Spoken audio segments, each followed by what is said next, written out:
Popular with players, the critics have labeled it addictive. National correspondent John Frankel found some fans who are putting their virtual lives ahead of their real lives. Good morning, John. Yeah, good morning, Russ. EverQuest is an online version of role-playing games like Dungeons & Dragons. It unfolds in real time as players explore a fantasy world. Now, there's no end to the game once you begin to play unless you turn off the computer. Even many of its most devoted players jokingly refer to EverQuest as EverCrack.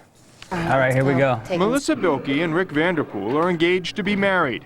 They are deeply in love with each other and the video game EverQuest. There's just so much going on in the game all the time that it's easy to get wrapped up into, just like real life. So it's hard sometimes to log off. It's like, did they nerf backstab just my They play side by side, about 4 hours every night, trying to improve their online characters. I'm glad we can do it together. I'm glad we have something that we can enjoy together as a couple. The game's a runaway hit for Sony, with more than 1.5 million copies sold. On average, 100,000 people every night simultaneously roam the imaginary world called Norath. You create an online persona in the form of a fantasy-based character, a knight in shining armor, a mysterious wizard, a dastardly rogue, and you are able to role-play that character in EverQuest and take on adventures. Thousands gather for EverQuest conventions like this one in Baltimore. Some even go to internet auction sites to buy powerful characters and magic weapons from other players, spending hundreds of dollars for virtual property. The game is designed such that it's not just about running around in this fantasy world and slaying dragons. There's a lot of community. But Liz Woolley says it came at the expense of real-world interaction for her son, Sean. He wanted people to like him. The 21-year-old also wanted to play EverQuest and often spent as many as 12 hours a day online for more than a year. His mom says he logged into the game and logged out of his life. He stopped trying because it was easier to move on in the game than it was in real life. The last time he logged into EverQuest was 6 o'clock in the morning. Somebody heard the shot about 11. When I found him, he was sitting at the computer in front of the EverQuest screen, and that's where he killed himself. Sean had problems. He was diagnosed with depression and schizoid personality disorder.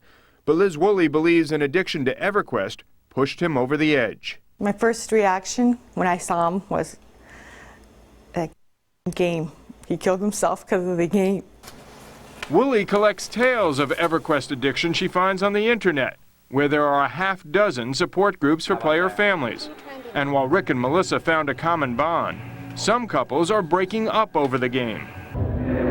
An online survey of more than 2,000 EverQuest players found the average playtime was 20 hours a week. 37% said they were addicted, and another 27% admitted they were probably addicted. I think we're starting to see just the beginning of what is going to eventually be a larger issue.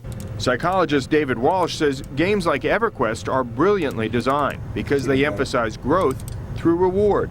The makers of the games are going to have to start to take a look at what kind of warnings they need to give. It's not our job to police how long people are playing in our virtual world. It's really up to the individual to make sure that they're not, taking it too far. Of course, the people that are addicted to it say it's nothing wrong, it's great fun, but you ask their families how much fun it is. You want to say to yourself sometimes, well, this takes up so much of my time, I should really quit and do something productive, with my time. But at the same time, if we left, then we wouldn't be seeing our friends that are here. And what would we do instead? Watch TV?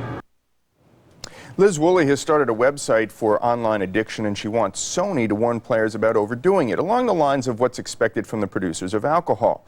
As for Sony, it's working with George Lucas on a Star Wars-based version of EverQuest that industry experts believe could ultimately be more popular than EverQuest. Very quickly, John, who's playing this game? Well, it's people from all lines of work. They say the average age is about 31 years old. So, could be lawyers, could be teachers, could be anybody, could be college students. The one thing you have to say, not to be offhanded, is that it's not drugs, it's not alcohol they're addicted to, it's not cigarettes even. Fascinating. John Frankel, thanks a lot. You got it, Russ.